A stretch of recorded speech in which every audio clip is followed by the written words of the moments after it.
आटपाट नगर होतं. तिथं एक गरीब ब्राह्मण राहत होता. पुढे एके दिवशी काय झालं, भाद्रपद महिना आला. घरोघरी लोकांनी गौरी आणल्या. रस्तोरस्ती बायका दृष्टीस पडू लागल्या, घंटा वाजू लागल्या. हे त्या ब्राह्मणाच्या मुलांनी पाहिलं. मुलं घरी आली. आईला सांगितलं, आई आई आई आपल्या घरी गौर आण. आई म्हणाली, बाळांनो, गौर आणून काय करू? तिची पूजापत्री केली पाहिजे, घावन घाटल्यांचा नैवेद्य दाखवला पाहिजे. आणि आपल्या घरात तर काही नाही. तुम्ही बाप्पाजवळ जा आणि बाजारातलं सामान आणायला सांगा. सामान आणलं म्हणजे गौर आणीन. मुलं तिथून उठली, बापाकडे आली. बाबा बाबा बाजारात जा, घावन घाटल्याचं सामान आणा, म्हणजे आई गौर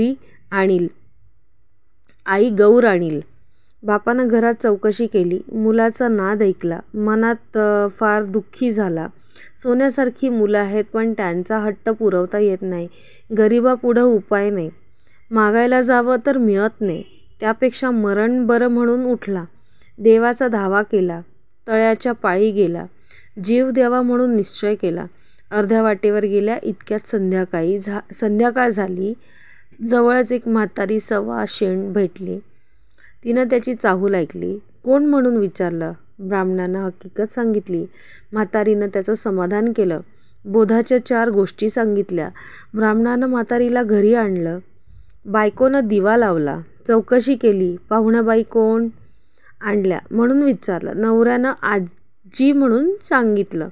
बायको घरात गेली आणि अंबिला करता कण्या पाहू लागली. ते मडकं आपलं कण्यांनी भरलेल्या दृष्टीस पडलं. तिला मोठं नवल वाटलं. ही गोष्ट तिनं आपल्या नवऱ्याला सांगितली. त्याला मोठा आनंद झाला.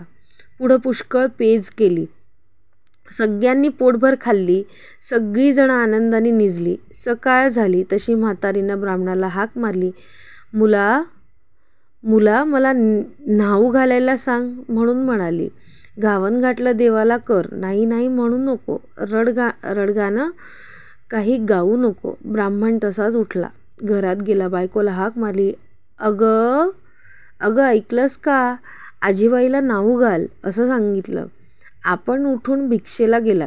भिक्षा पुष्कळ मिळाली. सपाटून गूळ मिळाला. मग सगळं सामान आणलं. ब्राह्मणाला आनंद झाला. बायकोनं सर्व स्वयंपाक केला. मुलं बाळंसुद्धा पोटभर जेवली. म्हातारीनं ब्राह्मणाला हाक मारली. उद्या जेवायला खीर कर म्हणून सांगितलं. ब्राह्मण म्हणाला, आजी दूध कुठून आणलं? तशी म्हातारी म्हणाली, तू काही काळजी करू नको. आता उठ आणि जितक्या गाई म्हशी पाहिजे असतील तितके खुंट पुर, तितक्यांना दावी बांध. संध्याकाळी गोरज मुहूर्तावर गाई म्हशींची नावे घेऊन हाका मारा, म्हणजे ते येतील. तुझा गोठा भरेल. त्यांचं दूध काढ. ब्राह्मणांना तसं केलं. गाई म्हशींना हाका मारल्या. त्या धावत आल्या. ब्राह्मणांचा गोठा गाई म्हशींनी भरून गेला. ब्राह्मणांनी त्याचं दूध काढलं. दुसऱ्या दिवशी खीर केली. संध्याकाळ झाली तशी म्हातारी म्हणाली, मुला मला आज पोचती कर. ब्राह्मण म्हणू लागला, आजी तुमच्या कृपेनं मला आता सगळं प्राप्त झालं. आता तुम्हाला पोचती कसे करू?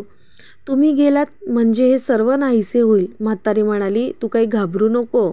माझ्या आशीर्वादाने तुला काही कमी पडणार नाही. ज्येष्ठ गौर म्हणतात ती मीच. मला आज पोचती कर. ब्राह्मण म्हणाला, हे दिलेलं असंच वाढावं असा काही उपाय सांगा.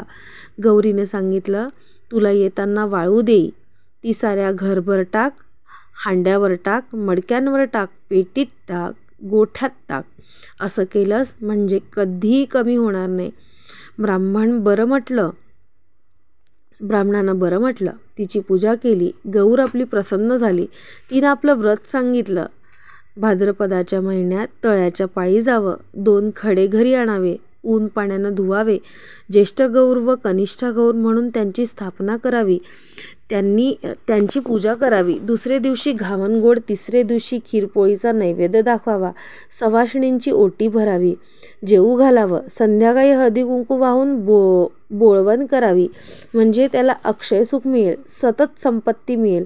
ही 60 उत्तराची कहाणी. 5 उत्तरी देवाच्या दारी, गायीच्या गोठी, पिंपळाच्या पारी, सुफळ संपूर्ण. जय श्री महालक्ष्मी माता की जय. जय श्री ज्येष्ठा कनिष्ठा माता की जय.